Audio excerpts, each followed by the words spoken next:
எங்களை எவ்வளவு கொடுமைப்படுத்தினீங்க. பொன்மனச்செம்மல் புரட்சி தலைவர் எம்ஜிஆர் இந்த இயக்கத்தை துவக்கின்ற பொழுது எவ்வளவு பிரச்சனை உண்டாக்குனீங்க, அவ்வளவு தடைகள், அதையெல்லாம் தகர்த்தெறிந்து ஆட்சி விடத்திலே அமர்ந்து சிறப்பான ஆட்சி கொடுத்தார். இதே புரட்சி தலைவர் அம்மா அவர் இந்த கட்சியை துவக்கின்ற பொழுது எவ்வளவு பிரச்சனை சந்தித்தார். அதையெல்லாம் முறியடித்து வென்று சிறப்பான ஆட்சி நாட்டு மக்களுக்கு தந்த தலைவர் பொன்மனச்செம்மல் புரட்சி தலைவர். இதே புரட்சி தலைவி அம்மா.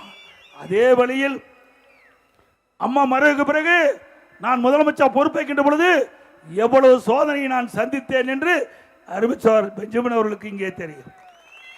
சட்டமன்றத்தில் கொஞ்சம் கலாட்டாவா? சட்டமன்ற மாமன்றம், அந்த மாமன்றத்தில் மேதக ஆளுநருடைய ஆணைக்கு இணங்க சட்டப்பேரவை தலைவர் என்னிடத்தில் ஒரு உத்தரவை பிறப்பித்தார். நீங்க முதலமைச்சர் ஆகிட்டீங்க, இன்னைக்கு பெரும்பான்மையை சட்டமன்றத்தில் நிரூபித்து காட்டுங்கிறார்.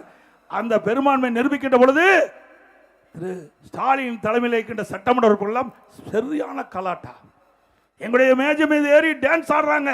சட்டமன்றத்தில் எல்லா தொலைக்காட்சியிலையும் பார்த்துருப்பீங்க.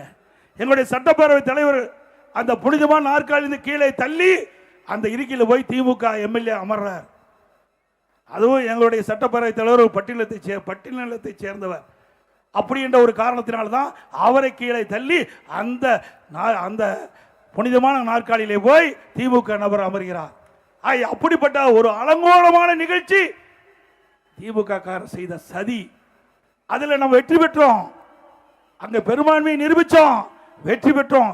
அது தாங்க முடியாத ஸ்டாலின் சட்டை கிழிச்சிட்டு நடு ரோட்டில் வீதியிலே போனார். திரு ஸ்டாலின் அவர்களே, நாங்க பெரும்பான்மை நிரூபிக்கின்ற பொழுது அதையே உங்களால் தாங்கிக்க முடியல.